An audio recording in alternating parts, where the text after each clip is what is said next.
अंतिम तीर्थेश वर्धमान स्वामी के शासन में हमसे विराजते और उनकी यह पावन पीयूष देशना हम सभी के लिए परम उपकारी।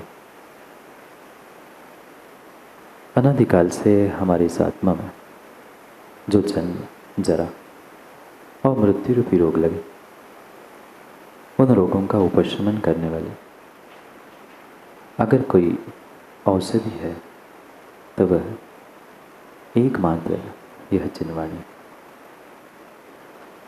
भवरात्माओं, आपका भी एक घर होगा।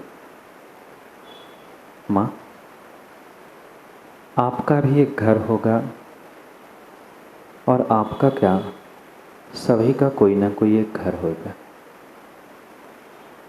चाहे अमीर हो, चाहे गरीब हो, चाहे करोड़पति हो, चाहे रोड़पति हो, जिसके पास घर है उस प्रत्येक के घर में कुछ एक बात क्या आपने नोटिस की? क्या आपने इन घर मकान आदि को देखते हुए कुछ ऐसी बात समझने का, नोटिस करने का प्रयास क्या राजेश जी किया? आप तो कई स्थानों पर जाते हैं, महाराष्ट्र से आए हैं आप, एमपी, यूपी और देश के कई सारे स्थानों पर भ्रमण करते हुए योग सिखाते। अब जिस घर में, जिस मकान में, और घर ही नहीं, कोई भी वास्तु, कोई भी मकान क्यों ना हो, एक बात क्या आप सभी ने नोटिस की?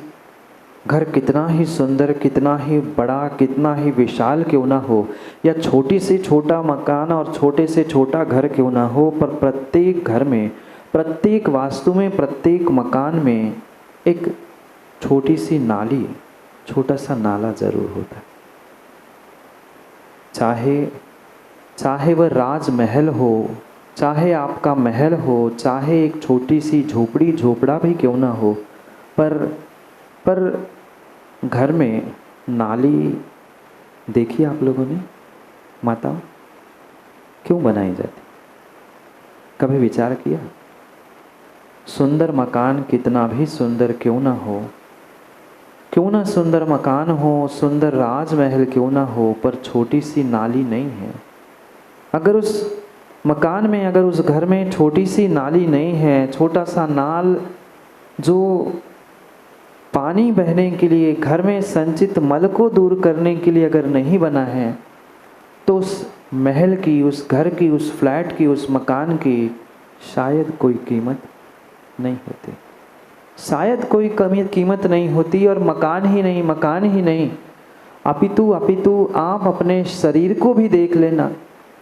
आपका जो शरीर भी बना है, वह शरीर भी बना है ग्रहण करने के लिए तो मात्र मुख, नाक, कान और आँख, ये चार इंद्रिय ही दिखते हैं। पर संख्या में वे चार इंद्रिय होने के बावजूद भी शरीर से अगर निकालने के लिए अगर कुछ स्थान देखो, भले ही मलद्वार छोड़कर भी हम ग्रहण करें, तो शरीर के एक एक स्थान पर इतने सारे रोम छिद्र है। कभी पसीना आया? कभी पसीना आया आप लोगों को? किससे निकलता है पसीना? आँख से, नाक से, कान से? नहीं। जो असंख्यात रोम छिद्र हमारे शरीर पर बने हैं, क्यों बने? घर मकान में भी जितना, कितना ही सुंदर और करोड़ों का भी मकान बना लिया हो, पर मकान में अगर नाली नहीं है, नाल नहीं है, शरीर के अगर रोम छिद्र खुले नहीं हैं, तो ध्यान रखना वह शरीर निरोग नहीं हो सकता और मकान भी योग्य नहीं माना जाता। कभी विचार किया ऐसी व्यवस्था क्यों? करोड़ों का बेडरूम बना लिया जाए, पर हजारों की नाली उसमें नहीं बनी है, तो उस घर की कोई कीमत नहीं है। घर की कोई कीमत नहीं है, क्योंकि दिन भर नहीं, प्रति समय जो घर में कूड़ा कचरा, पानी, गंदा मल, जो कुछ भी एकत्रित हो रहा है, उसको घर से निकासी के रूप में निकालने के लिए अगर कोई साधन है, तो उसका नाम है नाली, उसका नाम है नाल। ऐसे ही शरीर से भी निकलने वाले जितने भी वह मलिन द्रव्य है, नवमल द्वार पड़ा होगा ना, नवमल द्वार बहे निस्वासर, प्रतिदिन प्रति समय वह नवमल द्वार बह रहे हैं। ग्रहण कितनों से करते हैं शिविरार्थियों? ग्रहण कितने से करते हैं? पेट के लिए अगर ग्रहण करना है तो मुख एक है, फेफड़े के लिए श्वासोश्वास के लिए कुछ ग्रहण करते हैं तो नाक के छिद्र 2 है। ग्रहण करने के लिए तो आपके पास लिमिटेड साधन है, पर ज्ञानियों छोड़ने के लिए आपके पास कितने सारे साधन हैं। अगर छोड़ना, अगर छूटना, अगर निकालना शरीर से, मकान से, घर से, जीवन से अगर समाप्त हो जाएगा तो घर की, शरीर की और वैसे ही जीवन की कोई कीमत नहीं बन सकती। कोई कीमत नहीं बन सकती। और इसीलिए नीतिकारों ने लिखा है, बिना दान का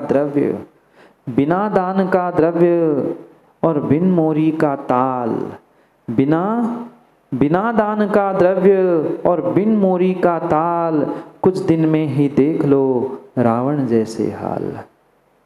क्या किया? क्या कमी थी रावण के पास? क्या महल नहीं था? क्या वैभव नहीं था? क्या धन संपदाएं नहीं थी? क्या वंश नहीं था? पर रावण ने मात्र छोटी सी भूल उस मान कसाय के पीछे कर ली। देना भूल गया था, छोड़ना भूल गया था, और मात्र इसी कारण से वह जो बिना दान का द्रव्य है, करोड़ों हो, अरबों हो, खरबों हो, जब तक निकालना नहीं सीखोगे तब तक विश्वास मानना, भरना भी नहीं सीख पाओगे। समझो ना प्रकृतियों के नियमों को, कुदरतों के सिद्धांतों को समझो। तालाब को देख लो, चाहे तुम कुएं को देख लेना, जब तक कुएं का पानी निकाला नहीं जाता, ताल में घर में, मकान में मोरी नहीं है, नाली नहीं है, तो संग्रहित हुआ मल कभी बाहर निकलकर वह स्वच्छ नहीं हो सकता। कुआं भी और कुएं का पानी भी अगर लंबे समय तक निकाला नहीं गया है तो कुएं का पानी भरते सड़ जाता है। देखा कभी? आजकल तो कई सारे स्थानों में कुएं इसी कारण से सड़ गए हैं, क्योंकि पानी निकाला ही नहीं जाता। और जहाँ पानी निकलता नहीं है, जहाँ एकत्रित मल नहीं निकलता है, ज्ञानियों ध्यान रखना, वहाँ जीवन भी, तालाब भी, कुआं भी, घर भी, मकान भी, शरीर भी समाप्ति की ही कगार में है। और इसीलिए शायद इसीलिए आचार्य भगवंतों ने श्रावकों आप सभी की मुख्यता से आचार्यों ने कहा है कि ध्यान रखना दिन भर में, और दिन भर में नहीं, जीवन भर में जो आप पाप करते हो, पाप नहीं करते?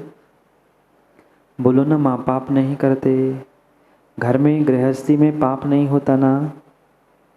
कितना पाप हर कदम हर कार्य में कहीं न कहीं हिंसा, कहीं न कहीं पाप होता है। और इसीलिए आचार्य भगवान कहते हैं, गृह कर्मणापि निजतम विमिष्ट खलु विमुक्त मार्काम अतिथि नाम प्रतिपूजा रुदिरमलम धावते वारी। ज्ञानियों त्याग करना सीख लो। जब तक मल घर में संग्रहित हुआ, नाली के माध्यम से त्यागना नहीं सीखता, तब तक वह घर की कोई कीमत नहीं है। ऐसे ही जीवन भर में तुमने जितने पापों को कमाया है, उन सभी पापों का त्याग करते हुए अगर आपको अपने जीवन को सफल बनाना है, तो मात्र और मात्र जैसे प्रकृति हमें सिखा रही है, उस प्रकृति को जानते हुए, प्रकृति के सिद्धांतों को पहचानते हुए, गृह कर्मणापि निश्चितम, घर में, गृहस्थी में, व्यापार में जितने जितने कार्य आप संसार में कर रहे हो श्रावकों, उन सभी पापों से अगर बचना है तो अतिथि नाम प्रतिपूजा। जो अतिथि है, कौन अतिथि? जो आपके घर में यहाँ पर टिंग टोंग नॉक नॉक करते हुए दरवाजा बताते हैं, वो नहीं, वो अतिथि नहीं है, वो आपके गेस्ट हो सकते हैं, वो आपके दम लेने वाले दामाद जी हो सकते हैं, वे आपको परेशान करने वाले आपके रिश्तेदार नातेदार हो सकते हैं। पर ध्यान रखना, अतिथि तो सच्चे वही होते हैं जिनके ना आने की तिथि होती है ना जाने की तिथि होती है। ऐसे धरती के देवता ही सच्चे अतिथि होते हैं। और उन अतिथियों को दिया गया दान, उन अतिथियों के लिए अतिथियों की गई प्रतिपूजा, मात्र आचार्यों ने दान नहीं लिखा, अतिथि नाम प्रतिपूजा। रुधिरमलम धावते वारी, जैसे वस्त्र मलिन होता है, माना कि रक्त से भी मलिन हो गया, तो भी वह रक्त से मलिन वस्त्र भी पानी से स्वच्छ हो सकता है। ऐसे ही जीवन भर में किए गए श्रावकों पापों का अगर प्रक्षालन करना है तो आचार्यों ने कहा है अतिथि नाम प्रतिपूजा। जो अतिथि है जिनके आने जाने की कोई तिथि नहीं है, ऐसे धरती के देवता दिगंबर मुनिराज ही अतिथि कहलाते हैं। उनके प्रति पूजा, उनका दान, उनकी व्यवस्था, उनकी सेवा ही आपके लिए ज्ञानियों उन पापों के प्रक्षालन करने के लिए निमित्त है। और इसीलिए श्रावकों का महान व्रत लिखा है अतिथि समविभाग।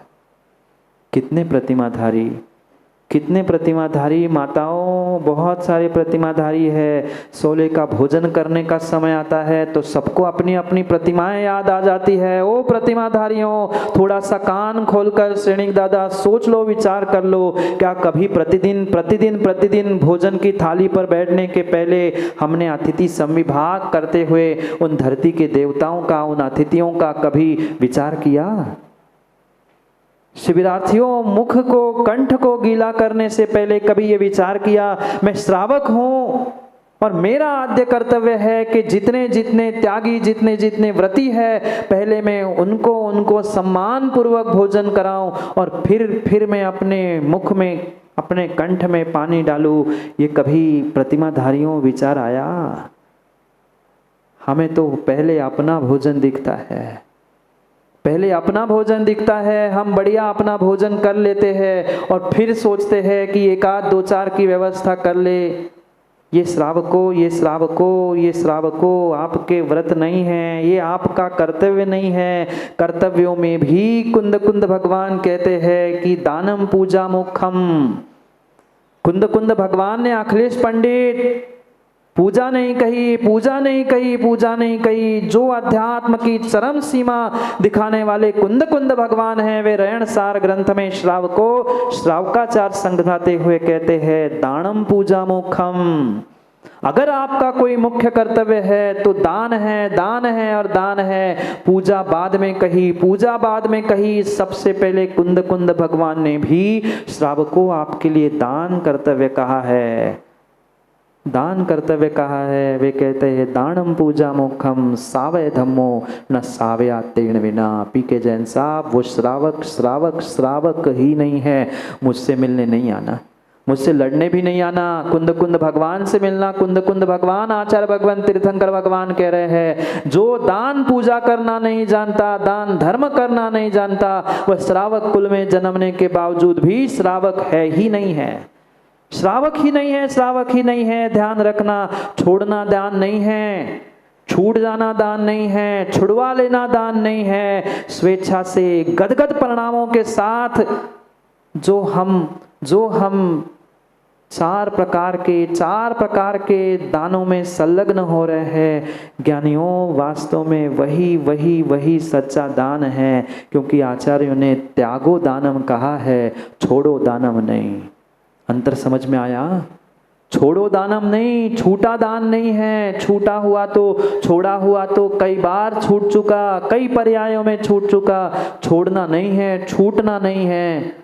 हमें बुद्धिपूर्वक त्याग करना है, बुद्धिपूर्वक त्याग करना है, बुद्धिपूर्वक त्याग करना है, बुद्धिपूर्वक त्याग करना है। और यह त्याग करना ही दान है। वह चाहे आपके मकानों की नाली हो, चाहे ताल में बनी हुई मोरी हो, चाहे कुएं से निकलने वाला पानी हो, चाहे तुम्हारे शरीर पर बने हुए रोम छिद्र हो, ये प्रकृति पुनः पुनः पुनः पुनः पुनः पुनः आपको उपदेश कर रही है कि त्यागो दानम, त्यागो दानम, त्यागो दानम, त्याग करो, त्याग करो, त्याग करो, क्योंकि आज उत्तम त्याग का दिन है। आज उत्तम त्याग का दिन है। कई सारे तथाकथित विद्वानों ने, अखिलेश जैसे ज्ञानियों ने, जिनेंद्र पंडित जी जैसे ज्ञानियों ने कहा कि त्याग लिखा है, दान कहाँ लिखा है। त्याग तो जो मेरे पास है, मेरे भीतर है, उन विषय कषायों का त्याग करो, पापों का त्याग करो, वो तो निश्चय से त्याग दान है ही। पर अगर चतुर्विध संघ को दान देना हमने नहीं सीखा है तो श्रावको आपका श्रावक धर्म भी पलने वाला नहीं है। कभी आपने व्यवहार की भाषा में भी माताओं नहीं सुना दान धर्म कितना किया उसने? पहले क्या कहा? पहले धर्म नहीं कहा, पहले पूजा नहीं कहा, पहले कहा राजे जी दान धर्म कितना किया। दान धर्म करना कुछ जानते हो? दान के अभाव में श्रावको आपका सच्चा धर्म है ही नहीं। जब कुंद भगवान जैसे अध्यात्म के शिरोमणि आचार्य भगवान श्रावकों को उपदेश देते हुए कहते हैं कि ज्ञानियों पहले दान करना सीख लो, आवश्यकता नहीं है, बिल्कुल माताओं आवश्यकता नहीं है कि लाखों और करोड़ों की बोली लेने से ही दान होता है। किंचित आवश्यकता नहीं है। जैसे कल भी यही कहा था कि शक्तितः स्तप, ऐसे ही आचार्यों ने 16 कारण भावनाओं में त्याग को कहते हुए कहा है शक्तितः त्याग।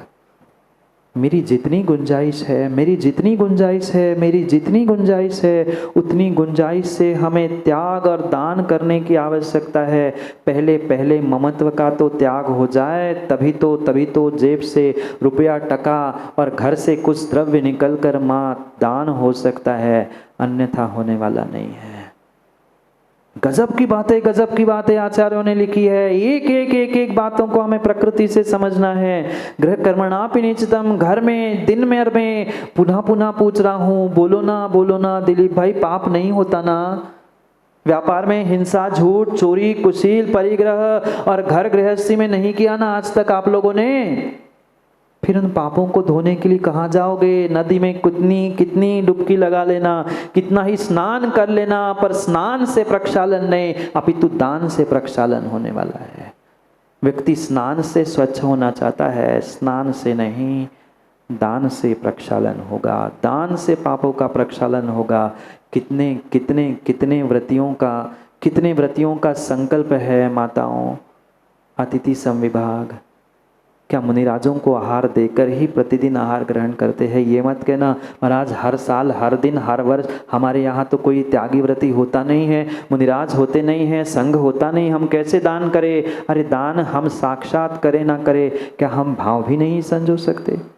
क्या भोजन के थाली पर बैठने से पहले हम शुद्ध भोजन जब माताओं बन ही चुका है, दरवाजे के बाहर खड़े होकर क्या हम नवदा भक्ति करने का प्रयास नहीं करते? पर आज शुद्ध भोजन के लिए तो हर कोई प्रतिमाधारी बनना चाहता है, हर कोई श्रावक बनना चाहता है। पर नीरज जी कभी उन अतिथियों का विचार किया? कभी श्रावकों अतिथियों का विचार किया? कौन अतिथि जो जाते हुए आपके बच्चों को 50, 100, 200, 500 की नोट पकड़ा के जाए, बाहर से आते हुए मिठाई का डिब्बा ले आए? वो नहीं, वे तो मात्र राग द्वेष से और स्वार्थ से भरे हुए आपके कुछ मिनटों के, कुछ चंदों के वे स्वार्थ को सिद्ध करने वाले व्यक्ति इंसान हो सकते हैं, पर सच्चे अतिथि वे धरती के देवता दिगंबर मुनिराज होते हैं। चतुर्विध संघ को ही आचार्यों ने अतिथि कहा है। कितना हमने सीखा, कितना हमने दान देना सीखा, ये तो पूजा में पढ़ते रटते भगवान को सुनाते माताओं कई समय बीत गया। मात्र भगवान से कहते हैं दान 4 प्रकार, 4 संग को बोलो ना, दान 4 प्रकार 4 संग को कितनी बार दिया? साल में 1 आध दिन दान कर लेते, वर्ष में 1 आध बार कोई बोली ले लेते हैं, हम खुश हो गए, देखो हम तो लाख दे आए ना, अब मेरे साल भर का हिसाब हो गया। ऐसे ही साल में 1 बार भोजन कर लो, बाकी 364 दिन त्याग कर लो, चलेगा? जब एक दिन भोजन करते हुए 365 दिन ज्ञानियों नहीं निकल सकते, ऐसे ही एक दिन त्याग करते हुए, एक दिन दान करते हुए किसी प्रकार से आपके 364 दिनों का पाप प्रक्षालित होने वाला नहीं है।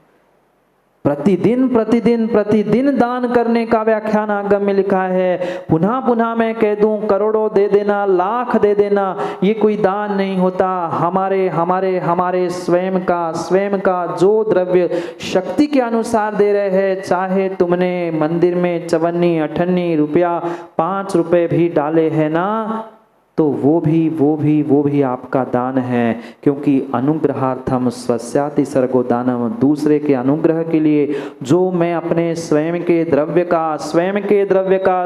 द्रव्य का उपयोग कर रहा हूँ, वही सच्चा दान है। आज पहुंच जाते हैं बने बनाए चौकों में और श्रावक कहते महाराज जी मन शुद्धि, वचन शुद्धि, काय शुद्धि, आहार जल शुद्ध है। आपका टका लगा? आपकी चवन्नी लगी? आपका रुपया लगा? क्या लगा? फिर भी हम जाकर बोलते मन शुद्धि, वचन शुद्धि, काय शुद्धि, आहार जल शुद्ध है, पहला नंबर मेरा लगना चाहिए, इसको पीछे करो, इसके आगे करो। काय की शुद्धि और किसका पुण्य मिलेगा शिविरार्थियों? थोड़ा सा आगम की व्यवस्थाओं को समझो, श्रावकों थोड़ा सा विवेक रखो। किसी प्रकार से दूसरों के चौकों में घुसकर हमें दान का पुण्य मिलने वाला नहीं है। इसका मतलब मैं ये नहीं कह रहा हूं कि आप वैयावृत्ति करना छोड़ दो, ये आगम की व्यवस्था तो समझो।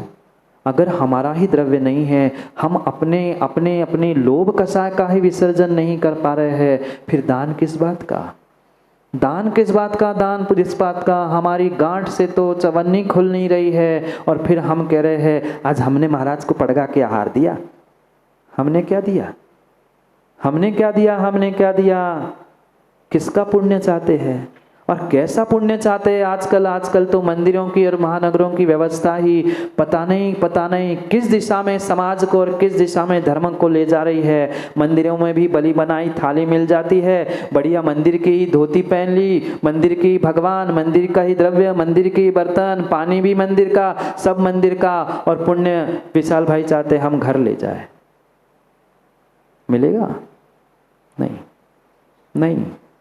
नहीं मिलेगा। चाहे मंदिर में आपकी दान पूजा की व्यवस्था हो, चाहे 4 संघ को दान देने की व्यवस्था हो, अगर हमारा स्वयं का टका नहीं लग रहा है तो तुम्हें टके का भी पुण्य मिलने वाला नहीं है। टका जानते ना, अब तो बंद हो गया टका। रुपयों की बात मान लो, 1 रुपया का भी अगर हमने स्वयं के जेब से खर्च नहीं किया है तो हमें पुण्य मिलने वाला नहीं है। ये मात्र और मात्र लोभ कषाय के विसर्जन के लिए व्यवस्थाएं बनाई हैं, बनाई हैं। पर क्या करे, आज ये व्यवस्थापक चौपट कर देते हैं। क्या करे?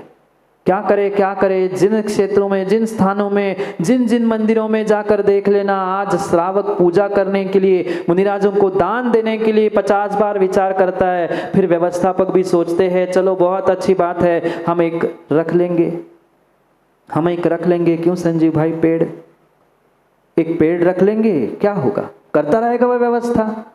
कठोर शब्द लग सकते हैं, पर पहले ही संदीप भाई मैं क्षमा मांग पर कहता हूँ, आगम की बात, क्योंकि आगम की गद्दी पर किसी प्रकार से असत्य व्याख्यान मैं तो नहीं कर सकता।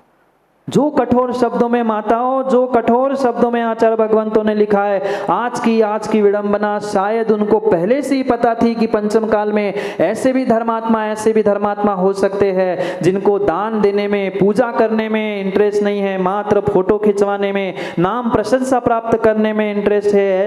ऐसे जीवों के लिए कठोर शब्दों में कह दूं कह दो, मैं पहले ही कह रहा हूँ, जिनको बुरा लगे क्षमा कर देना, पर आज की ये व्यवस्था आगम के अनुकूल नहीं है। जो नौकरों के द्वारा मंदिरों की व्यवस्था, अभिषेक पूजा आदि हो रहा है, चाहे नौकरों के द्वारा जो साधुओं की दान आहार आदि की व्यवस्था हुई है, आचार्य भगवान कठोर शब्दों में कहते हैं, ज्ञानियों जैसे जैसे जैसे आप नौकरों से दान पूजा कराते हो, अपने आप को पुण्यात्मा, अपने आप को धर्मात्मा मानते हो, ऐसा कतई नहीं हो सकता। क्योंकि नौकरों ने जन्म दिया हुआ संतान, नौकरों ने जन्म दी हुई संतान नौकर की कहलाई जाती है, सेठों की नहीं। जैसे नौकरों ने जन्म देने, अगर संतान को जन्म देने का प्रयास किया, माताओं बोलो ना, किसकी संतान कहलाएगी? सेठ की कि नौकर की? जब संतान उत्पत्ति में अगर नौकर निमित्त बनता है तो संतान नौकर की हो जाती है। ज्ञानियों, दान पूजा करते समय नौकर अगर निमित्त बन रहा है, नौकरों से दान दिया जा रहा है, नौकरों से पूजा करवाई जा रही है, तो ज्ञानियों बताओ, पुण्य सेठों को मिलेगा कि नौकरों को मिलेगा? कठोर शब्द लग सकते हैं, पर वास्तविकता यही है। हमने 2 नौकर तो लगा दिए, 4 नौकर तो लगा दिए, और कम पड़ रहे तो बोलो महाराज हम 2 और नौकर भेज देंगे, किराना तो भर दिया है, सब व्यवस्थाएं दे दी, वो बनाएंगे, खाओ और विहार करो, पहुंच जाओ, रुक जाओ।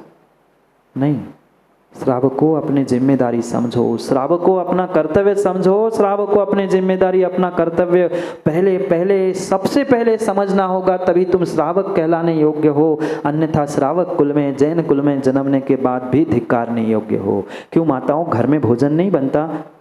बोलो ना, घर में भोजन नहीं बनता। महाराज आज घर में भोजन बनाने की भी नौकर लगे हैं। हम तो टीवी मोबाइल में घुसे पड़े रहते, वो आता है बना के मेड़ चला जाता है और हम फिर मिलकर खाते हैं। घर की भी यही व्यवस्था और धर्म की भी यही व्यवस्था हमने अपने हाथों से चौपट की है। अखिलेश पंडित जी, अगर नौकरों से दान दिया जा रहा है, नौकरों से पूजा की जा रही है, तो जैसे संतान नौकर की ही कहलाएगी, पुण्य भी नौकरों को ही मिलेगा, तुम्हें मिलने वाला नहीं है। मिलने की संभावना है, मिलेगा नौकरों को ये भी जरूरी नहीं है। उनको तो मात्र मजदूरी में काम करना है। उन्हें साधु नहीं दिखते। आपने भी कई बार सुना होगा, कई बार उन पेड़ आदमियों से सुना होगा, हमें भगवान से, गुरु से कोई मतलब नहीं, हमें दान से मतलब नहीं, हमें तो पैसे मिल रहे हैं सो हम अच्छा भोजन बना रहे हैं, और तुम देना है सो दो, खाना है सो खाओ। हमने अपने कानों से सुना है। आप सुनकर अनसुना कर लेते हो, नीरज जी, बात अलग है, पर कहने वाले कह जाते हैं और हम तो सब कुछ सुन जाते हैं। जो कहा नहीं है, मन में कहने की इच्छा होती है ना, शायद वो भी हम सुन जाते हैं। कैसी विडंबना है। यहाँ तो भगवान के सामने आकर हम बढ़िया हाथ जोड़कर कह रहे, भगवान 4 दान 4 प्रकार 4 संघ को दीजिए। क्या दूसरे के हाथों से देने से दान होता है? कभी नहीं होता। अपने स्वयं के हाथों से ही, स्वयं के ही द्रव्य का दान होता है। दूसरे का द्रव्य का प्रयोग दान होता ही नहीं है। बहुत सारे तो बाहर खड़े होते पीके जैन साहब और कहते, मेरे तरफ से एक ग्लास, मैं भी हाथ लगा रहा हूं। नहीं माताओं, स्वयं का द्रव्य नहीं है, स्वयं ने सुबह से मेहनत नहीं की है, तो आपको दान का पुण्य मिलने वाला है ही नहीं है। हम बनी बनाई खीर खाना चाहते हैं, सब कुछ रेडीमेड चाहते हैं। पुण्य भी चंद मिनटों का बनेगा, चंद मिनटों का रेडीमेड मिलेगा, और रेडीमेड कपड़े भी जल्दी फट जाते हैं, रेडीमेड भोजन भी जल्दी पच जाता है। ऐसे रेडीमेड पुण्य भी जल्दी पच जाएगा, पता नहीं चलेगा। थोड़ा विवेक जागृत करो। मात्र कहने से नहीं होगा। औषध शास्त्र अभय आहारा पढ़ते हैं ना, औषध शास्त्र अभय आहारा। कितनी बार हमने स्वयं अपने हाथों से भोजन बनाकर, माँ अगर कोई गेस्ट आपके घर में आ जाए और पता चल जाए वो मायके से गेस्ट आए हैं, भोजन बनाते हैं कि नहीं? कुछ बनाए ना बनाए एक मिठाई कुछ ना कुछ तो बनाने का प्रयास करते हैं। जब वहाँ हमें उन गेस्ट, उन मायके से आने वाले उन रिश्तेदारों के प्रति विकल्प है, हमारे धरती के देवता, हमारे गुरु, हमारे निर्ग्रंथ भगवान, उनकी आहार चर्याने करने के लिए, उनको आहार दान देने के लिए हम क्यों कतराते हैं? क्यों विचार करते हैं? करोड़पति हो, अरबपति हो या छोटा व्यक्ति क्यों ना हो, सीधी कहता है कमेटी अगर 2 नौकर और दूध पानी की व्यवस्था कर रही है तो हम चौका लगाएंगे, नहीं तो हम क्या करें? ये आगम की व्यवस्था नहीं है।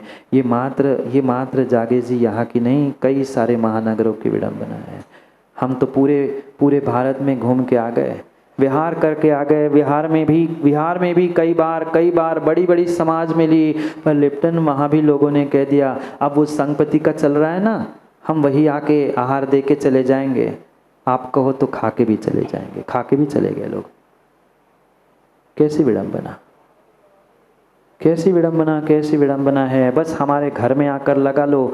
मतलब इतने प्रतिष्ठित, मैं नाम नहीं बताऊंगा ना नगर बताऊंगा, पर इतने प्रतिष्ठित पूरे राज्य में उनकी प्रतिष्ठा है, सम्मान है।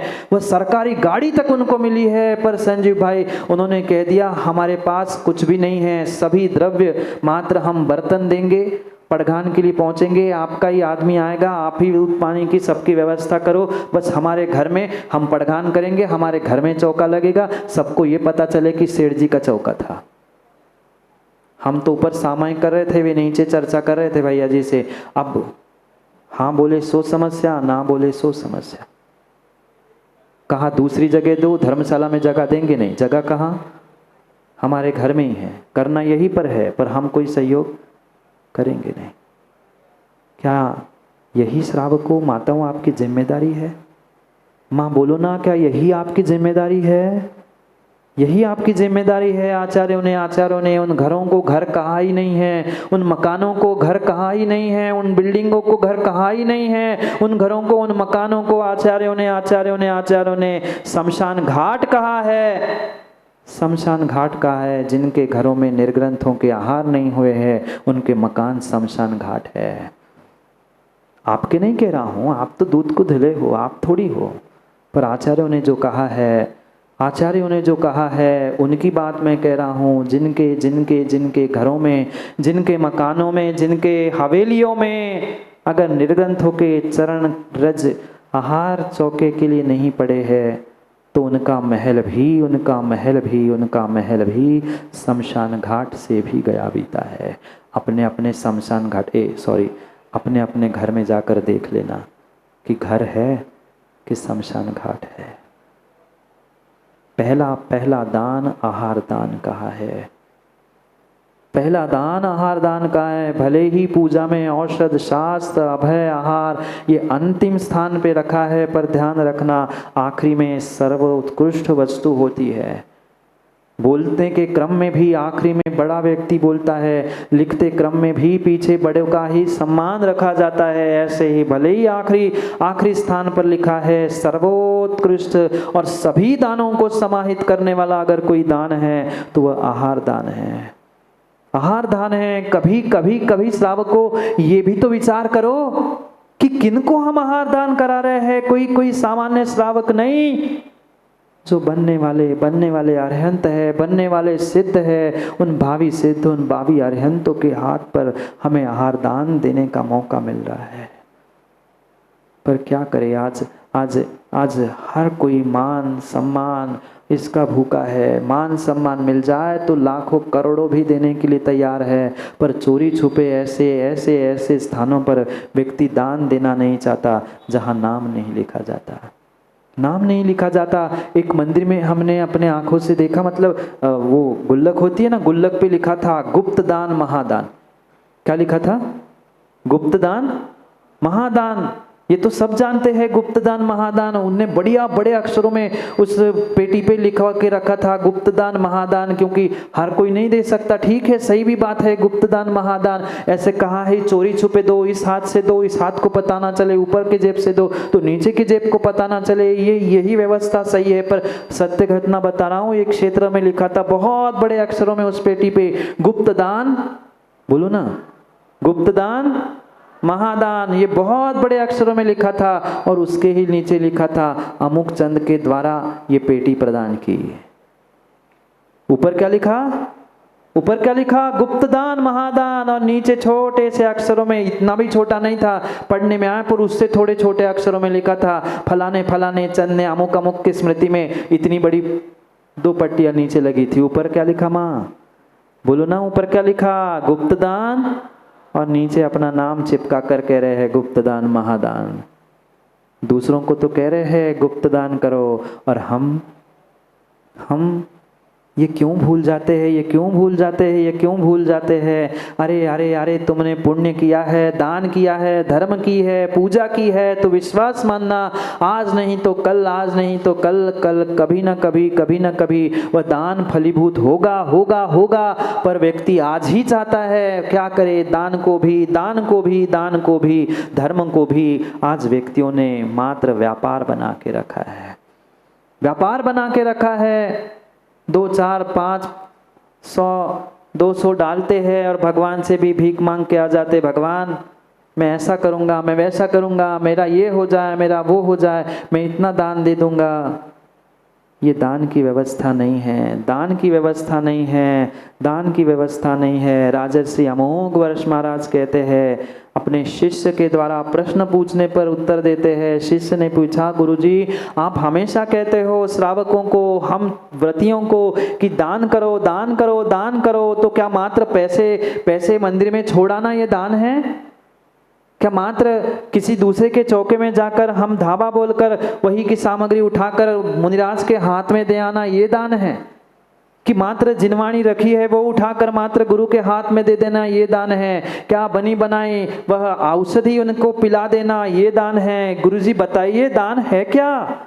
बहुत महिमा मैंने दान की सुनी है, बहुत महिमा मैंने दान की सुनी है कि दान करने से श्रावकों के पाप कट जाते हैं, दान करने से श्रावक के कर्तव्यों का पालन होता है, पहला कर्तव्य दान है। गुरुजी कृपा करे, गुरुजी कृपा करे, गुरुजी कृपा करे, गुरुजी कृपा करे, मुझे दान क्या है, मुझे दान क्या है ये समझाने का प्रयास करे।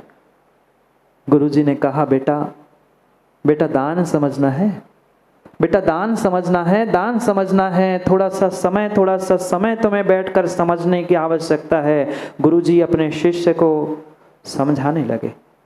एक बहुत बड़ा सेठ था, एक बहुत बड़ा सेठ था, बहुत बड़ा सेठ था। जहाँ नगर में कोई श्रेष्ठ कार्य होता वहाँ वह श्रावक दान ना दे, ऐसा हो ही नहीं सकता, ऐसा हो ही नहीं सकता। छोटे से छोटा कार्य हो, बड़े से बड़ा कार्य हो, हर स्थान में हर कार्य में वह सेठ दान देता।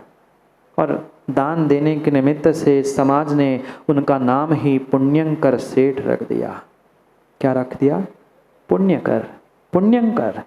पुण्य करने वाला दिख रहा है, जब दान दे ही रहा है तो स्वाभाविक सी बात है पुण्य कर रहा है। समाज ने उन्हें पुण्यंकर सेठ नाम देते हुए उस सेठ जी को महान सम्मान और बड़े बड़े स्थान देने का प्रयास किया। वो भी फूल गया, वो भी फूल गया। जिसको बड़ा मान मिल जाए, बड़ा सम्मान मिल जाए, वो इतना सा जैसे मिट्टी का डगला, मिट्टी का इतना सा टुकड़ा भी पानी डलते ही फूल कर कुप्पा हो जाता है। ऐसे किसी का मान सम्मान करो जे फूल कर खाने पीले मिले ना मिले, पर फूल गया। वो भी सेठ फूल गया। दान देते देते इतनी प्रशंसा, जिस मार्ग से निकले हर मार्ग पर प्याऊ पे उसका नाम, धर्मशाला पे उसका नाम, ये कार्य में उसका नाम, ये फोल्डिंग, ये फोटो। खुश होता था अपना नाम पढ़ के। आप लोग नहीं होते? आप लोग नहीं होते? बोलो ना शिविरार्थियों, आंसू होते कि नहीं? कितने लोग फोटो लगी है वहां जाके खड़े थे कल? कितने लोगों ने अपने अपने टूक टूक करके फोटो देखी? फोटो दिख जाए, बस फोटो दिख जाए, बस नाम मिल जाए, सम्मान मिल जाए, फिर तो जो चाहे हो सब कुछ करने के लिए तैयार। वो भी इतना खुश था, इतना खुश था, गली गली में, मोहल्ले मोहल्ले में, नगर नगर में, और दिन ब दिन इतना इतना इतना यशाकृति उसका फैलता गया। दान देगा तो स्वाभाविक सी बात थी, दान देगा तो स्वाभाविक सी बात थी कि वो मान सम्मान मिलेगा। नगर ही क्या, पूरे प्रांत में उसकी वाहवाह होने लगी, प्रशंसा होने लगी।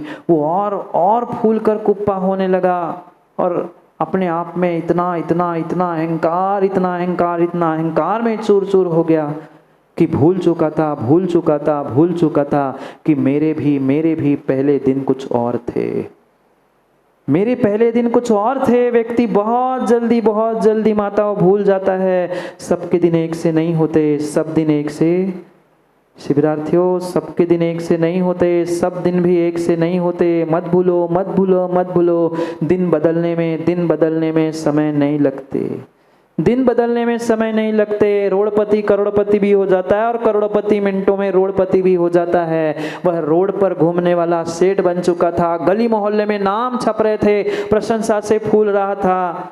ऐसे अहंकार में, जैसे अहंकार में रावण ने भूल कर ली थी, ऐसे ही उस अहंकार में छोटी सी पता नहीं क्या भूल कर ली, और क्या पूर्व जन्म का कर्म पाप उदय में आ गया। ऐसे दिन बदल गए। जो सेठ नगर मोहल्ले में, गली मोहल्ले में, अनेक स्थानों पर नाम, फोटो, प्रशंसा से छा रहा था, आज उसे कोई मिलने तैयार नहीं। दिन बदल गए, करोड़पति रोड पर आ गया। कहने के लिए तो पुण्यकर सेठ था, पर घर में सुबह भोजन करो तो शाम की व्यवस्था नहीं। सेठानी के पास जितना धन, जितने गहने, जो कुछ भी रखा था, वह भी गिरवी रख दिया। क्या करे जब पाप उदय में आता है, कपूरजन जी, बुंदेलखंड में कहावत है, जब पाप उदय में आता है तो मगरे पर बैठकर चिल्लाता है। जो बुंदेलखंडी हो, जानते हो नहीं हो तो मैं कह दूं, मगरा यानी घर का सबसे ऊंचा स्थान होता है। जब पाप उदय में आता है तो वह मगरे पर यानी घर के छत के भी ऊपर, सबसे ऊपर बैठकर चिल्लाता है। आप लाख छुपाने का प्रयास कर लो, वो छुप नहीं सकता। पता नहीं तीव्र पिछले पर्याय में कुछ पाप किया होगा, ऐसे दिन बदले कि घर की वह जितनी जमीन जायदाद गहने सब कुछ गिरवी रख दिया। जितने दुकान, जितनी फैक्ट्री, सब कुछ समाप्त हो गई, सब नष्ट हो गया। ले दे के जिस घर में रहता था सेठ, वो ही घर कुछ बचा था, और गले में पहना हुआ एकमात्र सेठानी का मंगलसूत्र बचा, बाकी सब गहने गिरवी रख दिए। 2 महीने हो गए, 3 महीने हो गए, अब तो सेठ से रहा नहीं जा रहा था। सेठ सुबह शाम रो रहा था, बिलक रहा था, ऐसे मैंने क्या कर लिया। व्यक्ति पुण्य के तीव्र उदय में, ज्ञानियों ध्यान रखना, व्यक्ति पुण्य के तीव्र उदय में भूल जाता है कि मैं क्या करने जा रहा हूँ, क्या कहने जा रहा हूँ। जब वो पाप उदय में आता है, फिर रोता है, बिलकता है, जैसे वो पुण्यंकर सेठ रो रहा था, बिलक रहा था। कहता है, सेठानी मैं करूं क्या, सब धन बर्बाद हो गया, सब धन लुट गया, सब कुछ समाप्त हो गया। जितने गहने तुम्हारे पास थे वो सभी गहने मैंने गिरवी रख दिए। अब क्या करूं? अब व्यापार भी करूं तो क्या करूं? कहां से पैसे ले आऊं? ध्यान रखना, एक बार तीव्र पाप का उदय आता है, व्यक्ति कितना अच्छा करना भी चाहे, कितना अच्छा सोचना भी चाहे, पर अच्छा सोच नहीं सकता, अच्छा कर नहीं सकता। अच्छा सोच नहीं सकता, अच्छा कर नहीं सकता। सेठानी कहती है, मैंने पता किया है, अमुक नगर में एक सेठ है, वह गिरवी रखकर धन देता है। सेठ कहता है, पुण्यंकर सेठ कहता है, अब गिरवी रखने के लिए बचा क्या है कि तुम बची हो कि मैं बचा हूँ। अब घर बचा है, किसको गिरवी रखूं? घर गिरवी रख दूंगा तो छोड़ना पड़ेगा, तुम्हें गिरवी रख दूंगा तुम्हें छोड़ना पड़ेगा, और मैं गिरवी रख के फिर करूं क्या? वो कहती नहीं नहीं, मैंने पक्की खबर निकाली है, पक्की खबर निकाली है। वे धन को गिरवी नहीं रखते, वह धन दौलत गिरवी नहीं रखते, वो आदमी को गिरवी नहीं रखते, वो कोई जमीन जायदाद कोई गहने गिरवी नहीं रखते। वो सेठ जी कहता फिर क्या, फिर किसको गिरवी रखूं? वह सेठ पुण्य को गिरवी रखते हैं। सेठानी ने क्या कहा? सेठ पुण्य को गिरवी रखते हैं। आपने जितना पुण्य किया है उतने पुण्य के बदले में वो धन देते हैं। क्यों ना जाकर एक बार अपने पुण्य को आजमा लो, क्यों ना एक बार जाकर अपने पुण्य को आजमा लो। जो तुमने पुण्य किया होगा, इतना सारा तो तुमने पुण्य किया, इतना दान किया, कहाँ प्याऊ, कहाँ धर्मशाला, कहाँ भोजनशाला, कहाँ आहार दान, सब कुछ तो दान तुमने कर लिया है। जाओ ना एक बार उस सेठ से मिल के आओ और अपना पुण्य गिरवी रखते हुए उसको दिखा दो, ये तुमने पुण्य कार्य किया है, कुछ तो मिल जाएगा। सेठ कहता है कि तू कह तो सही रही है, पर मुझे समझ में नहीं आ रहा, मैं जाऊं कैसे? वहां तक जाने के टिकट के तक पैसे नहीं हैं। अरे कोई बैलगाड़ी में भी नहीं बिठाएगा। जब पुण्य का उदय था तो हर कोई सेठ जी स्वार्थ था तो पैर पड़कर पैसे निकालता था। अब मेरे दिन बदल गए हैं तो सबके दरवाजे बंद है, मैं जाऊं कहाँ? किससे मांगू? किससे भीख मांगकर मैं उस सेठ तक जाऊं? टिकट के तक पैसे नहीं है, जाते समय क्या खाऊं? कहती है, सेठानी कहती है, अगर आपने सच्चे भावों से पुण्य किया है ना, एक बार हुआ हो। मैं कह रही हूँ इसलिए हुआ हो। सेठ भी कहता है तू कह रही है, बात मान ली, पर जाऊं कैसे? खाऊं क्या रास्ते में? पास में तो है नहीं है। आज का जमाना नहीं है कि गाड़ी में से यहाँ बैठ जाओ, फ्लाइट में यहाँ बैठ जाओ, वहां उतर जाओ। पुराने जमाने की बात है। वो कहता है मैं जाऊं कैसे? कोई मदद करने तैयार नहीं। ऐसा ही होता है जब पाप का उदय होता है ना, तो कोई घर परिवार का भी सदस्य सहयोग करने के लिए मां नहीं आता। बोलो ना, आया? कभी नहीं आया, न कभी आ सकता है, कभी नहीं आ सकता। उसने भी कहा मैं किससे भीख मांगू? सेठानी ने कहा सेठ जी मैं जानती हूँ सेठ बनने के पहले आपने बहुत मेहनत की है, तब आप सेठ बने हो। उन दिनों की याद करते हुए आप पैदल पहुंच जाओ। आप पैदल ही पहुंच जाओ। 2 दिन की जगह 4 दिन लग जाएंगे, और क्या होगा? वो कहता है सही कह रही हो, पर खाना पीना, पैसे नहीं है, कौन मुझे रास्ते में खिलाएगा? पाप का उदय है, पता नहीं चेहरा देखकर कोई भगा दे, क्या खाऊं, कैसे जाऊं? घर में भी कुछ नहीं बचा है। वो कहती है नहीं, मेरे पास अभी थोड़ी सी मूंग की दाल और एक मुट्ठी भर चावल बचे हैं। तुम इतना काम कर लो कि एक मुट्ठी भर मूंग की दाल और मुट्ठी भर चावल लेकर चले जाओ। जहां तुम्हें जगह मिल जाए, जहां कोई बर्तन मिल जाए, जहां तुम्हें जैसा मिल जाए, पानी में उबाल कर वो खिचड़ी बनाकर खा लेना। सेठ ने सेठानी की बात मान ली और वह मुट्ठी भर मूंग की दाल, मुट्ठी भर वह चावल लेकर वह चल पड़ा। दिल में, दिमाग में, मन में यही था, मैंने इतना पुण्य किया, मैंने ये दान किया, मैं क्या क्या लिखूं, क्या गिरवी रखूं, जो बड़ा होगा वो गिरवी रखूं, ज़्यादा धन मिलेगा। सोचते वह पहला दिन उसका निकल जाता है। वो यही सोच रहा था कि अगर पहले दिन ही खिचड़ी खा लूँगा तो कल क्या होगा। ऐसा ही होता है ना। राम जी, जब बुरे दिन आते हैं व्यक्ति एक एक रोटी के कौर खाने के लिए विचार करता है। आज खा लूँगा, शाम को नहीं मिलेगा। आज खा लूँगा, शाम को क्या मिलेगा। उसने भी पहला दिन ऐसे ही भूखे में निकाल दिया और शाम का समय हो गया, रात होने को हुई, थक गया बेचारा। पानी पीते पीते दिन निकाल कर वह रात में पहुँच गया। एक नदी के किनारे वह ठहर गया। रात हो गई सो ठहर गया था।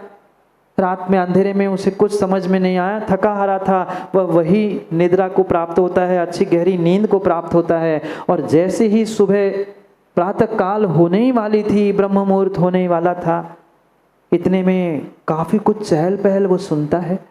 और उस चहल पहल से, आदमियों के, इंसानों के आवाज़ से वो एकदम से जाग उठता है। अरे सुबह हो गई, मुझे तो उस नगर में जाना है, अपने पुण्य को गिरवी रखना है। और एकदम से वो उठता है, देखता है वो मुट्ठी भर चावल और मुट्ठी भर मूंग की दाल साथ में थी।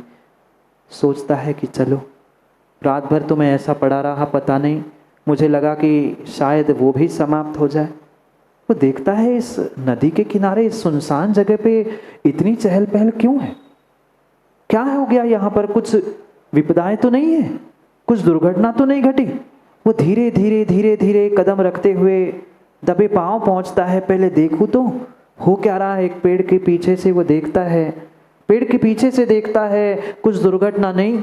राजा वन विहार करने के लिए आया था और रात्रि विश्राम राजा का भी उस नदी के किनारे था, बिल्कुल उसके पास ही था। सुबह हो ही रही थी, सुबह हो ही रही थी, सूर्योदय हो ही रहा था। वह सोचता है, विचार करता है, चलो कल का थका हारा हूँ, कहाँ पानी खोजूंगा, कहाँ बर्तन खोजूंगा, कहाँ अग्नि खोजूंगा, कहाँ नमक, कहाँ मिर्च, कहाँ क्या खोजूंगा। यहाँ राजा का पड़ाव पड़ ही गया है, क्यों ना यही मैं सुबह सुबह खिचड़ी बनाकर खा लूँ और पुनः दिन भर के लिए फुर्सत, पुनः दिन भर के लिए फुर्सत। ये सोचकर विचार करता है, पर राजा से बात कैसे करूँ? राजा तक तो जाना संभव नहीं है, मेरी ऐसी दशा है। राजा के पास जाऊंगा, धक्का देकर भगा देगा, पता नहीं राजा कैसा है, क्या है, विचार करता है। इतने में एक नौकर वहां से जाते हुए दिखता है। नौकर वहां से जाते हुए दिखता है और उसके मन में आता है, क्यों ना इससे ही मैं अपने मन की बात कह दूं। गरीब ही गरीब की बात जानता है, छोटा ही छोटे की बात जानता है, क्यों ना मैं छोटे से ही शुरुआत करूं, गरीब से ही, दीनहीन से शुरुआत करूं। वह इशारे से बुलाता है और कह देता है, ऐसी ऐसी मेरी स्थिति है, मैं कहाँ बर्तन, कहाँ क्या, कहाँ खोजूं। एक इतना सा काम कर लो, एक इतना सा काम कर लो, एक इतना सा काम कर लो कि मेरी मेरी मुट्ठी भर मूंग की दाल और एक मुट्ठी भर चावल ले जाना और एक बर्तन में खिचड़ी बनाकर मुझे दे देना। मुझे और कुछ नहीं चाहिए, मुझे और कुछ नहीं चाहिए, मुझे और कुछ नहीं चाहिए। वह नौकर भी पता नहीं उसके पुण्य के उदय से भोजनशाला का ही नौकर था। उसने भी कहा, कोई बात नहीं है, गरीब व्यक्ति है, मैं भी गरीब, मैंने भी गरीबी के दिन देखे। वो खिचड़ी बना के तो मांग रहा है, राजा का क्या ले रहा है? अग्नि तो वैसी जली, बर्तन भी है, पानी नदी का है, मात्र उसे गर्म करके खिचड़ी बनाकर ही तो देना है, चुटकी भर नमक मसाला लगेगा और क्या। बात स्वीकार हो गई। मुट्ठी भर मूंग की दाल, मुट्ठी भर चावल लेकर वह नौकर खिचड़ी बनाने के लिए चला गया। वह पेड़ के पीछे दबा हुआ वह सेठ और थोड़े से दबे पांवों से और समीप पहुंचकर प्रयास करता है, देखूं तो राजा का वैभव क्या होता है, राजा क्या होता है। रानी, दास, दासी देखते देखते देखते भूल करके वह बिल्कुल राजा के समीप पहुंच गया। छुपाता था पेड़ के पीछे, पर राजा की जैसे ही नजर पड़ती है, राजा ने उसको बुलाया, कौन हो तुम, यहाँ क्या कर रहे हो? वो तो बेचारा पानी पानी हो गया, उस सोच में पड़ गया, अब तो गए काम से, क्योंकि गरीबी में आटा ऐसा ही होता है। वो तो यही सोच रहा था, अब तो गए काम से, राजा ने पकड़ लिया, कुछ ना कुछ दंड मिलेगा, कुछ ना कुछ पनिशमेंट मिलेगी। वो राजा के पास जाता है, हाथ जोड़कर कहता है, कुछ नहीं राजन, मैं तो ऐसे ही जा रहा था, ऐसा कर रहा था। राजा ने कहा, बैठो यहाँ। अब राजा को भी कोई बात करने वाला मिल नहीं रहा था, राजा को भी बात करने वाला, चर्चा करने वाला, कल वो बता रहा था ना, टाइम पास करने वाला कोई नहीं मिल रहा था। उसने कहा, बैठो, मैं तो बैठने के लिए कह रहा हूँ, कुछ चर्चा करते हैं। तुम कहाँ से आए, क्या है, सब चर्चाएं शुरू हो गई। इतने में भोजनशाला से नौकर आता है और राजा से कहता है, राजन, आपकी भोजन की तैयारी हो चुकी है, भोजन की तैयारी हो चुकी है, बताओ भोजन यहाँ ले आऊं कि आप अन्यत्र कहीं बैठकर भोजन करना चाहते? राजा ने कहा, मैं तो भोजन करूंगा, पर मेरे आज ये जो दोस्त आया है, आज जो मेरा मित्र आया है, जो मुझे जंगल में मिला है, मैं उसको भी 56 भोग खिलाऊंगा। वो कहता है नहीं राजन, मुझे कुछ नहीं खाना, मुझे नहीं कुछ खाना, मुझे कुछ नहीं खाना। पर राजा ने कहा नहीं, तुम मेरे मित्र बन चुके हो, मैं तुम्हें तो 56 भोग खिलाऊंगा, 56 भोग खिलाऊंगा ही खिलाऊंगा। वह राजा भोजन करने के लिए तैयार हो ही रहा था, इतने में राजा के दिमाग में आया, अरे आज तो मैं जंगल में आया हूं और यहां तो मुनिराज मिल नहीं सकते। मैं महल में होता था, मैं अपने श्रावक के कर्तव्य का पालन पहले सबसे पहले करता था, पहले मुनिराज को दान देता था और फिर स्वयं आहार ग्रहण करता था। आज मैं जंगल में आया हूँ, काश अगर यहाँ कोई मुनिराज मिल जाए, काश अगर यहाँ मुनिराज मिल जाए। ये जो मैंने 56 भोग बनाए, इतना भोजन उत्कृष्ट बनाया है, काश अगर मैं मुनिराज के हाथ पर पहला ग्रास रख लूँ, पहले उनको दान दे दूँ और फिर अपने आप को संतुष्ट कर लूँ, तो क्या आनंद आएगा, क्या आनंद आएगा। वो विचार कर रहा था। सच्चा सम्यक दृष्टि हंसराज जी, जब जैसी भावना भाता है उसकी भावना तत्क्षण फलीभूत होती है। उधर से नौकर दौड़ते हुए आता, कहता है राजन राजन राजन राजन, कोई नंगे मुनिराज, कोई नग्न मुनिराज इधर आ रहे हैं। राजा खुश हो गया, अपने आसन से तड़ाक से उठता है और कहता है जाओ पड़घान की सामग्री ले आओ, आज जंगल में मुनिराज को पड़घान कर आहार दूंगा। ज्ञानियों, घर में तो हर कोई पड़घान करके आहार देता है, पर जंगल में जहाँ विषमता है, उन विषमता के समय में जो आहार देना जानता है, विषमता के समय में मुनिराजों की सेवा करना, व्यवस्था बनाना जानता है, वास्तव में सच्चा धर्मात्मा, सच्चा सम्यक दृष्टि वही होता है। वो भी खुशी के मारे राजा पागल हो गया। मैं महलों में जंगल आहार देता था, आज मेरा सौभाग्य, आज मेरा पुण्य है कि जंगल में मुझे आहार देने का सौभाग्य मिल रहा है। तुरंत तैयार होता है, हाथ में कलश, वह पड़घान का द्रव्य लेता है। वो तो सेठ हपकबा सा रह गया। अब इनके चौके में वो मैं कहाँ, राजा के इतने सुंदर वस्त्र, मेरे फटे कपड़े, ना वस्त्रों की शुद्धि, ना मेरे मन की शुद्धि। वो चुपचाप पुनः पेड़ के जाके पीछे छुप जाता है, पुनः पेड़ के पीछे जाकर छुप जाता है। राजा भूल गया मित्र को, मुनिराज आ गए, सच्चे अतिथि आ गए। माँ ये होते थे अतिथि, ना आने का पता ना जाने का पता, ना आने का पता ना जाने का पता। वे हाथ में कलश लेकर, लोटा नहीं, आप तो सब लोग लोटा लेते हो, ना उसमें नारियल ना उसमें पानी, लेके खड़े हो गए खाली। कलश लेकर, भला हुआ कलश लेकर राजा खड़ा होता है और भावना भाता है कि ओहो भाग्य मेरे, आज धरती के देवता भावी सिद्ध भावी अरहंत को मैं जंगल में पड़गान कर आहार करके दूं। कभी ऐसे श्रावक को भाव हुए आप लोगों के?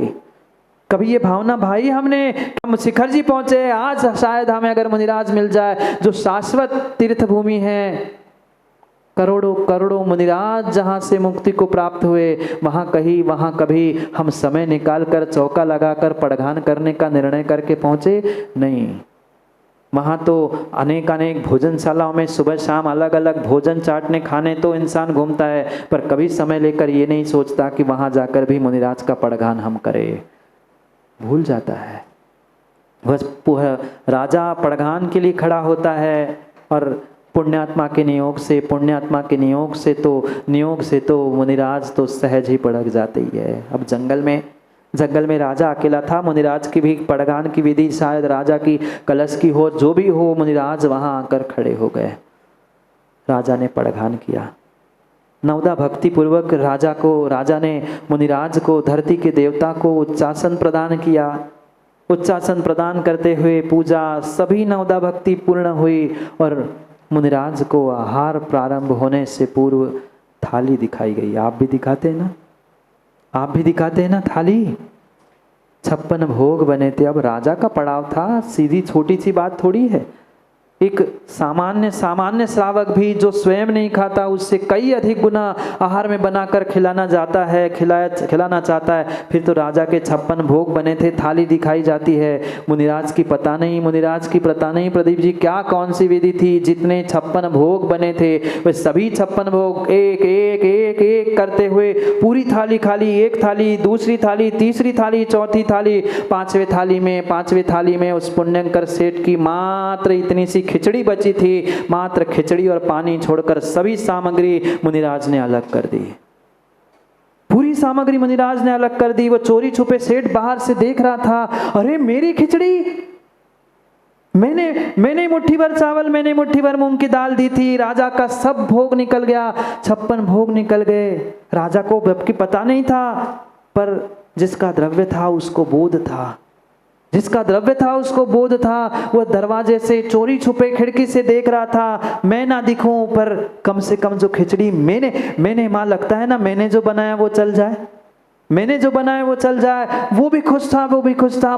मेरी खिचड़ी, मेरी मुट्ठी भर चावल, कोई बात नहीं, मैंने तो कई बार खाया है सेठ जी बनकर, 56 भोग भी खाए हैं। आज तो मुनिराज को ये खिचड़ी चलनी चाहिए। शायद उस दिन उन्होंने यही वृत्ति परिसंख्यान नियम लिया होगा कि जंगल में अगर खिचड़ी मिल जाए तो ग्रहण करूंगा, हो सकता है यही नियम था। और खिचड़ी पुण्य के उदय से मिल गई। 1 ग्रास, 2 ग्रास, 3 ग्रास, चम्मच, पूरी खिचड़ी। अब मुनिराज को तो मात्र खिचड़ी और पानी ही लेना था। मुनिराज को क्या पता किसकी खिचड़ी, किसका भोग, किसका क्या। वह खिचड़ी पूर्ण रूप से, मतलब थोड़ा सा बर्तन में शेष रखकर मुनिराज ने वो खिचड़ी जितनी अपनी शक्ति थी, मतलब जितना लेना था उतनी योग्यता से उन्होंने लिया। और कुछ श्रावक के लिए वही बर्तन में छोड़कर, ये ध्यान रखना माताओं, कभी थाली कटोरी बर्तन साफ करके पोंछ करके नहीं चलाया जाता, कुछ शेष उसमें बचाने की आवश्यकता होती है। शेष कुछ बचा था, आहार हो गए। मुनिराज पुनः अपने मार्ग से निकल गए।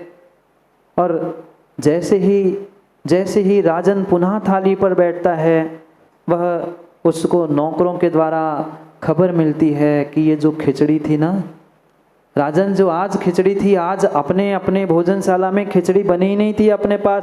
कहाँ खिचड़ी, 56 भोग खाने वाले आप, और खिचड़ी कहाँ? उनको पता चला ये चावल और ये मूंग की दाल किसकी है?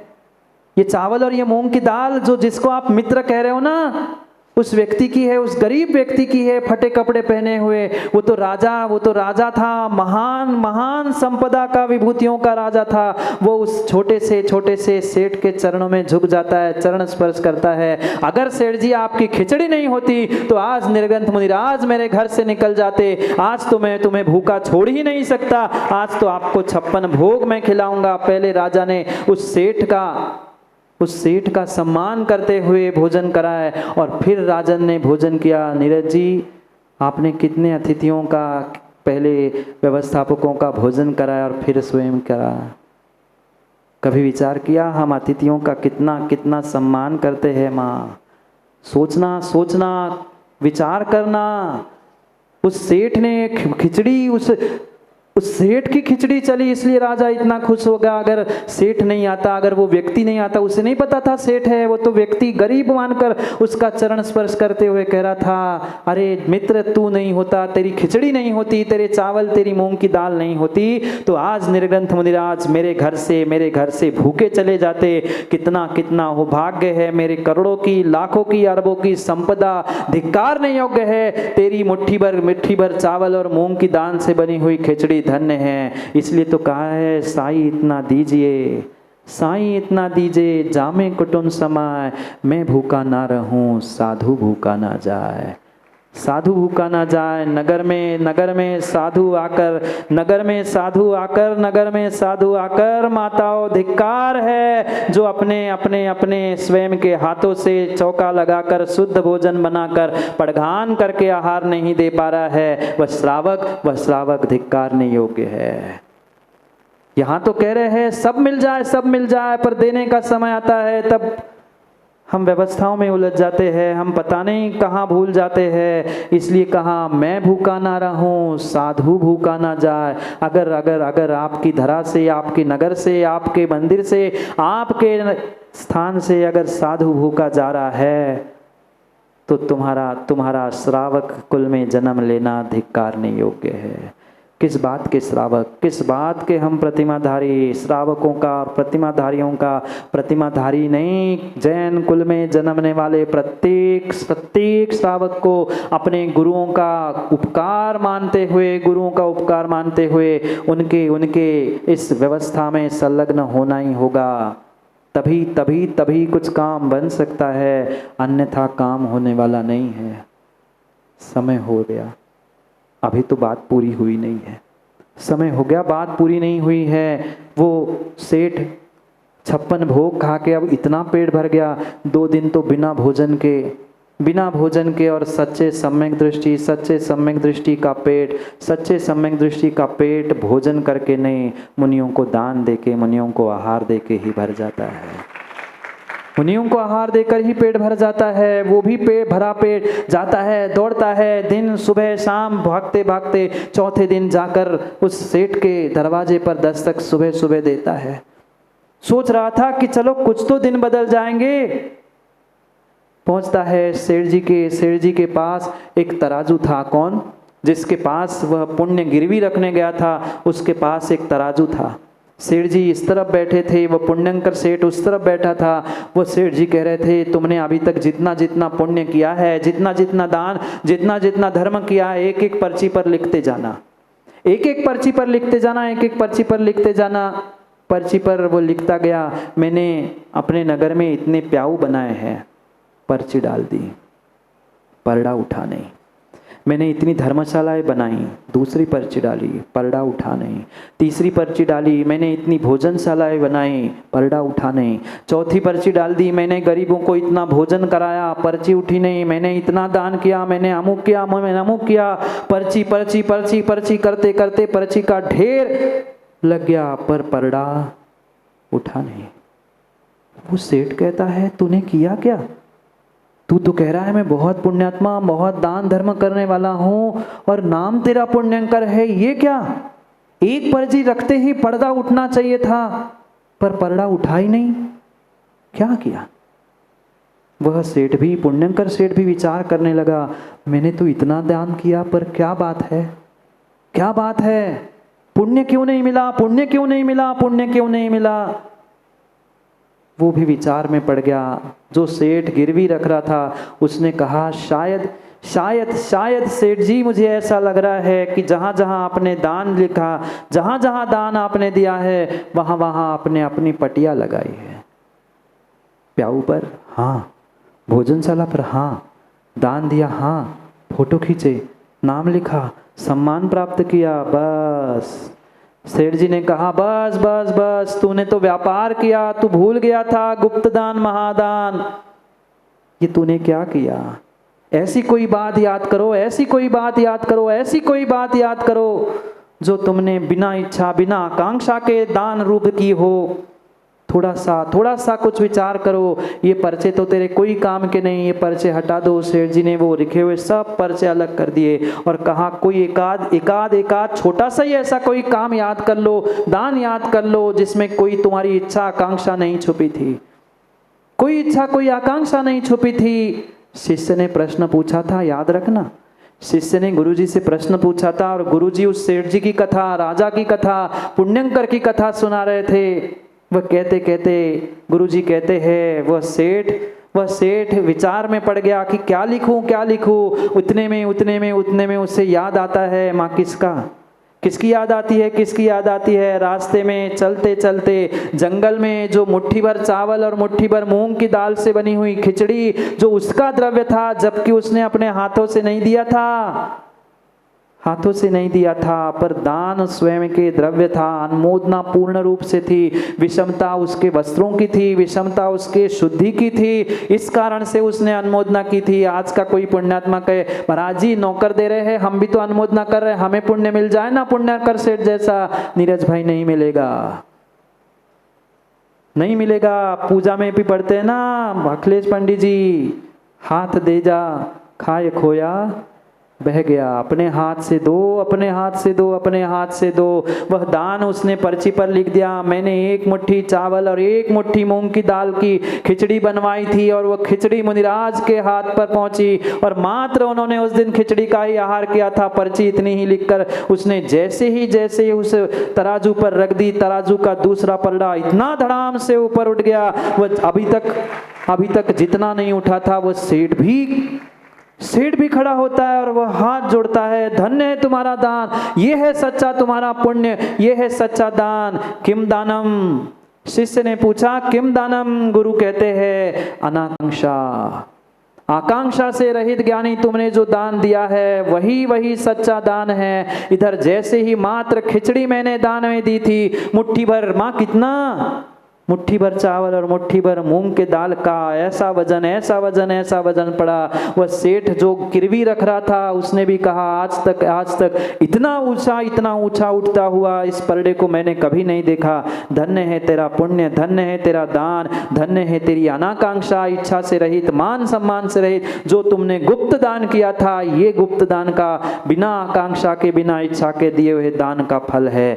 कभी हमने ऐसा दान देना सीखा? हम तो आहार देते हुए भी चाहते हैं फोटो खिंच जाए। हम तो गोलुपात प्रक्षालन करते हुए भी चाहते हैं कि फोटो खिंच जाए। फोटो पहले खींचे और फिर मुनिराज के अंजलि में आहार पहुँचे। भले अंजलि खाली हो, जग भी खाली हो, पर फोटो खींचो जल्दी जल्दी। अब ये दोनों खड़े हैं, अंजलि हाथ करके, वो खाली जग लेके। किम दानम, किम दानम। पी के जैन साहब, अनाकांक्षा, आकांक्षा से रहित किया हुआ दान ही दान है। चाहे औषध हो, चाहे शास्त्र हो, अभय हो, चाहे आहार हो, जहाँ आकांक्षा है वहाँ दान नहीं है। जहाँ आकांक्षा है, जहाँ इच्छा है, वहाँ दान है ही नहीं है।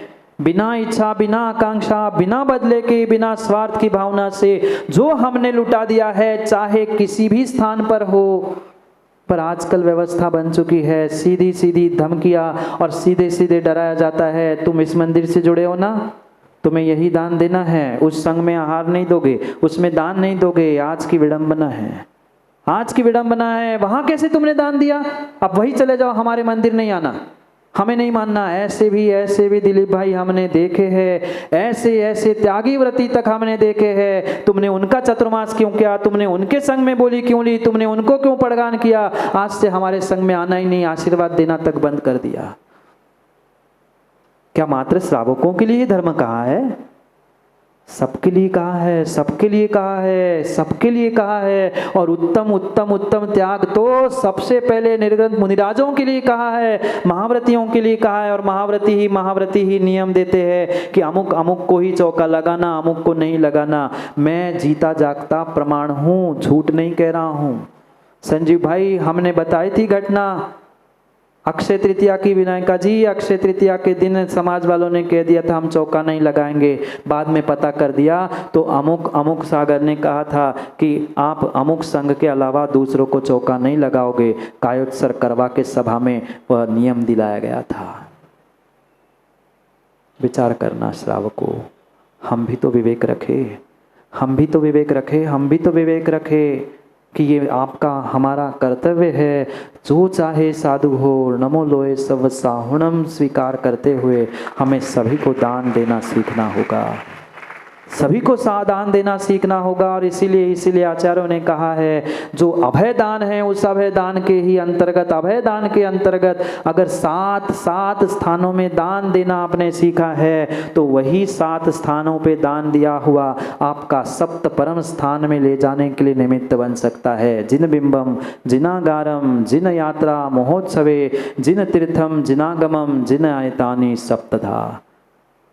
जिन बिंब, जिन यात्रा, जिनागार, जिन महोत्सव, इन 4 के अलावा जिन तीर्थ, जिन आगम और जिन आयतन, ये जो बच्चों के लिए आपने दिया ना माताओं, ध्यान रखना जिन आयतन हैं, ये आज इतनी उम्र में इतनी धर्म की प्रभावना कर रहे हैं, फिर जब युवा होंगे, प्रौढ़ होंगे कि कितनी बड़ी धर्म की प्रभावना होगी। और इन 30, 50, 60, 70 बच्चों में से एकाध ही कोई विशुद्ध सागर, एकाध ही कोई सुनील सागर और एकाध ही कोई निकल जाए तो कितनी धर्म की महान प्रभावना होगी। फिर सोच लेना, फिर अगर कहीं आपका पुण्य गिरवी रखने के लिए मिल जाए तब आप निर्णय कर लेना कि हाँ 1 साल हमने भी कभी बच्चे को पढ़ाया था, हाँ 1 ग्रास हमने भी कभी खिचड़ी का दिया था। किम दानम, अनाकांक्षा। ये 7 स्थान हैं, 7 स्थान हैं। हंसराज जी आपने दिया हुआ दान, ये देखो ना, कल भी आपसे कह रहा था आपने दिया हुआ दान सार्थक हो रहा है। ये पुण्यात्मा जीव साधना कर रहे हैं, उस साधना का पुण्य भी आपको, वह जो दान आपने दिया, जितने जितने दान पुण्यात्मा करने वाले हैं ना, वे सभी अगर निस्वार्थ भावना से उन्होंने दान दिया है तो विश्वास मानना, जो 10 दिन इन्होंने साधना की, उन साधना का पुण्य पूर्ण रूप से आपको लग रहा है। अनुमोदना का तो लग ही रहा है ना। साधना कोई कर रहा है, पर सोचो विचार करो धर्मात्माओं, आपने मात्र अपनी लोभ कषाय का विसर्जन करते हुए थोड़ा सा दान क्या दे दिया, वह साधना का फल मिल गया। साधना का फल, दान का फल, पुण्य का फल, धर्म का फल, सब कुछ तो मिल रहा है, सब कुछ तो मिल रहा है, सब कुछ तो मिल रहा है। कितने कितने कितने पुण्यात्मा आप सभी हो गए, जितने जितने पुण्यात्माओं ने दान धर्म सच्चे भावों से किया है, विश्वास मानना वह आज फलीभूत हो ना हो, पर आने वाले समय में नियम से फलीभूत होगा। क्योंकि पानी में कितने ही नीचे जाकर, उसकी सतह में जाकर, नीचे बिल्कुल जाकर वह तेल छोड़ देना, पर तेल हमेशा पानी के ऊपर ही आता है। आने में समय लग सकता है, पर तेल कभी पानी के नीचे नहीं होता, तेल पानी के ऊपर ही होता है। आचार्य भगवान का तंत्र व्याकरण में कहते हैं, तुम्बुरण तृणक्राष्टम च तैलम च मुपागतम। तुम्बुर जानते हो? तुम्बी बहुत बड़ा एक फल आता है, जैसे आज का कद्दू आता है, लौकी आती है, जैसे एक तुम्बी नाम का फल आता है, वो तुम्बी। तृण यानी घास, काष्ठ यानी लकड़ी, और तेल तुम कितने ही पानी के नीचे जाकर डाल देना, वह समय पाते ही पानी के ऊपर आता है। ऐसे दानी धर्मात्माओं, अगर सच्चे भावों से, बिना आकांक्षा से आपने दान दिया है, तो नियम से जैसे पानी के ऊपर तेल आता ही आता है, ऐसे ही तुम्हारा नाम जगत के पटल पर सम्मान के रूप से लिया ही जाएगा।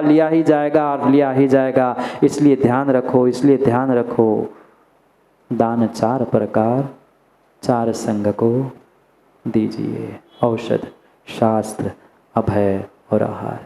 एक दान के बारे में एक दिन समझे तो कम पड़ जाए, पर क्या करें, समय हाथ से निकल चुका। बस शिविरार्थियों, माताओं, बस 2 दिन संजीव भाई, ये शिविर, ये तैयारी, यहाँ होना जागे जी, वहाँ करेंगे, ये करेंगे, सोचते त्याग भी हो गया, सोचते उत्तम त्याग भी हो गया। बस और 2 दिन, फिर तो जो थे जैसे थे वैसे ही पहुँच जाओगे। सोचना, समझना, हम अपने जीवन में उस त्याग रूपी दान को समझे, क्योंकि त्याग करना ही व्यवहार से दान कहा है, दान को ही व्यवहार से त्याग कहा है। निश्चय त्याग, निश्चय दान भले ही भिन्न हैं, पर पहले हम अपने व्यवहार त्याग को तो समझे, तब निश्चय त्याग और फिर उत्तम त्याग तक पहुंच पाएंगे। वे धरती के देवता दिगंबर मुनिराज दान भी करते हैं और त्याग भी करते हैं। अरिहंत भगवान समोषण में बैठकर भी माँ दान करते हैं। ये क्यों अखिलेश पंडित कहते हैं, समझ में नहीं आता कि दान करना तो श्रावकों का काम है, त्याग धर्म है। अरे अरिहंत भगवान समोषण में बैठकर अगर दान नहीं करते होंगे तो शायद मेरे जैसा छदमस्त कोई मुनिराज आपको उत्तम त्याग का उपदेश ही नहीं दे पाता। उनका वह दान था, ज्ञान दान था, अभय दान था, औषध दान था, और उनका भी आहार दान था। आहार का मतलब मात्र मुख नहीं, अगर आहार कैसे करना है ये साधु को नहीं सिखाया होता, आहार दान कैसे करना है ये श्रावकों को नहीं सिखाया होता, तो क्या मैं आहार कर पाता? चारों दान वह निश्चय से देने वाले वे अरिहंत केवली भगवान हैं। अंतर इतना है कि वे निश्चय से दान करते हैं, क्षायिक दान करते हैं, हम क्षयोक्षमिक दान करते हैं। क्षयोक्षमिक दान ही सही, पर उसको समझे, विचार करे। जाओ, त्याग का समय, मतलब ग्रहण करने का समय हो गया, त्याग का समय समाप्त हो गया। मैंने कहा ना, त्याग क्या, उत्तम त्याग। कुछ न कुछ जीवन में छोटा सा त्याग अपने शक्ति के अनुसार करते हुए अपने अपने जीवन में आगे बढ़ने का प्रयास करो। त्यागो दानम। जब मकान की कीमत नाली से होती है, मतलब जिस मकान में नाली नहीं है उस मकान की कीमत नहीं है।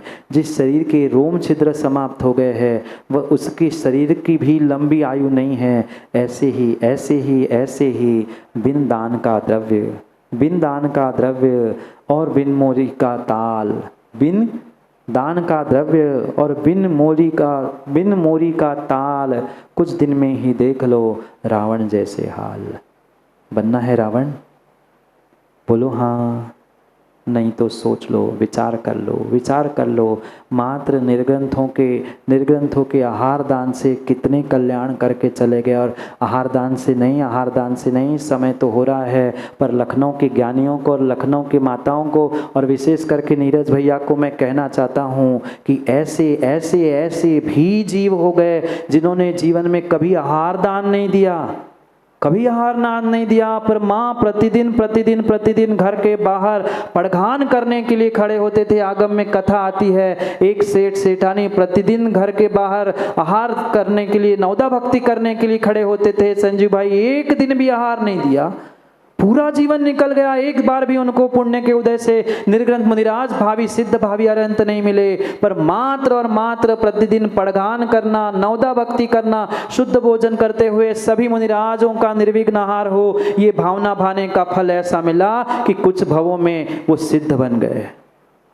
मात्र पड़घान करने का इतना फल है। और ये पुरानी कहानी किस्से तो छोड़ दो, वो तो आज के युवा कहेंगे महाराज जी वो किसने देखा किसने जाना, कौन देखता है। पर साक्षात प्रमाण पत्र है सागर के, और सागर के पहले जुड़े हुए बहुत सारे युवा यहाँ पर शिविरार्थी बने हैं। एक शिविरार्थी भी माँ आपके यहाँ पर है। माताओं जो सागर से शिविरार्थी आए ना, उनसे पूछ लेना भाई जी थे एक सागर में, हमारा चतुर्मास चल रहा था। जब हमसे मिलते थे यही भावना बस भाते थे, महाराज कुछ हो जाए, मरते समय मुझे शुल्लक बना लेना,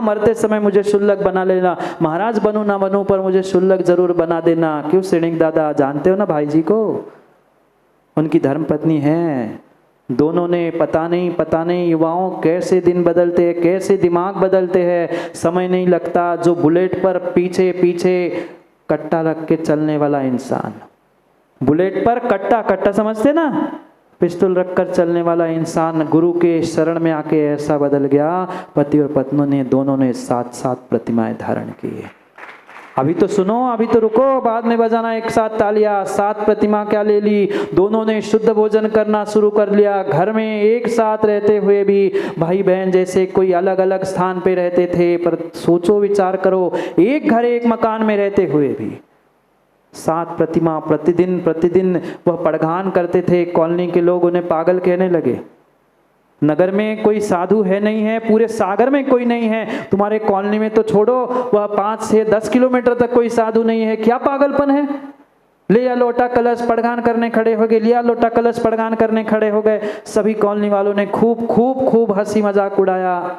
पर ध्यान रखना, मात्र नवदा भक्ति और आहार दान की भावना का विनायका जी, महेंद्र जी, अरविंद जी ध्यान रखो। मात्र पड़घान करने की ऐसी भावना थी कि मुझे तो पड़घान करना है, शुद्ध भोजन तो बन ही गया, साधु मिले ना मिले मैं तो पड़घान करूंगा। इतनी प्रतिदिन की भावना, कभी कभार मिल भी जाते थे, पर भावना भाते ऐसा पुण्य हुआ कि हमें उस वर्ष सागर में चतुर्मास करना ही नहीं था, हम कहीं और जा रहे थे। पर पता नहीं गुरुजी ने कहा कि नहीं बेटा सागर करना है, कोरोना की समस्या है। दूसरी जो लहर आई थी ना, तब आचार्य जी ने 2021 प्रणत सागर शायद 21 ही था, तो कहा था कि नहीं तुम्हें सागर ही जाना है मोराजी, चतुर्मास करना है। तभी उनकी ऐसी तबीयत खराब हो गई। डॉक्टर ने राजेश जी कहा कि अगर वेंटिलेटर से निकाल दोगे तो 15 मिनट भी जीवित नहीं रहेंगे। 36 घंटे वे शुल्लक और मुनिराज बनकर समाधि करके चले गए। मात्र निर्ग्रंथों को दान देने की भावना, जहां पहुंचे वहां पड़गान करते हुए ऐसी भावना है। हम में नगर में कॉलोनी में भी आ जाए तो मुंह फेर के जाते, मंदिर में लगा लो हम आ जाएंगे, दे के भाग चले जाएंगे। सोचना विचार कर लेना, समय बहुत हुआ है। समय की बात को समझने के लिए पुनः समय पे मिलते हैं, क्योंकि समय पे किया गया काम समय को दिलाता है। बोली भगवान महावीर स्वामी की।